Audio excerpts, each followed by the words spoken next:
Alpipal says, it just confuses me a little bit. It's like crossing out wrong answers on an ABCD choices test. If you cross out every answer at every job applicant, it's like, well, what did you actually accomplish? Exactly. So what does that point to, Alfie? That usually points to the fact that you've made an incorrect assumption, right? If you think that there are only 4 choices, there's only 4 possible things you can do, and you have eliminated all 4 for various reasons, and you're left with nothing, but yet you also observe other people answering this question and not getting eliminated. You also observe other people getting hired.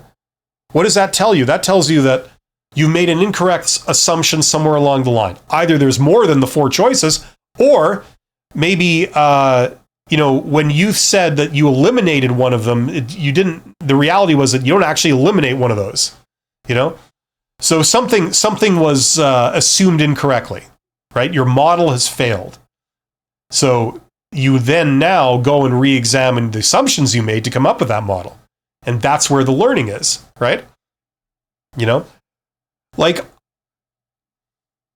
I get a lot of comments that are very, very pessimistic from job seekers, and this is totally understandable because being between jobs sucks.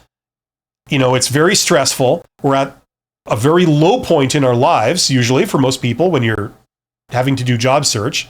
It's very hard to maintain your confidence and your self-esteem, right? And it's very easy to look at like what's going on out there, at least what people show you of what's going on out there, and say, wait a minute, that doesn't make any sense. It's like, how can anyone find a job under these conditions? I don't see any jobs being posted. I don't see how I could get any of them. It looks like a no-win situation. Okay, yeah, that is what you see. You're absolutely correct. Now, look at what else we observe, though. Is the employment rate like 85%? No. Most people have jobs. Most people are getting jobs. You know what I mean? So there's obviously a disconnect in there. What you're perceiving is not actually reality. There's something you're missing. There's a huge thing that I usually talk about. It's called the hidden job market. It's the fact that most jobs are not posted.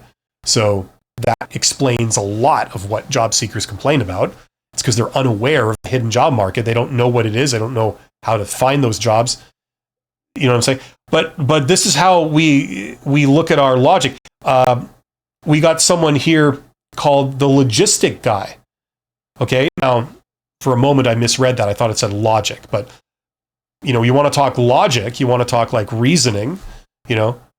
It's great that you brought that up, LP Pal, because that shows a gap in people's reasoning. That shows like a flaw. So if that's what you're experiencing, things just don't add up. This is where the real learning begins.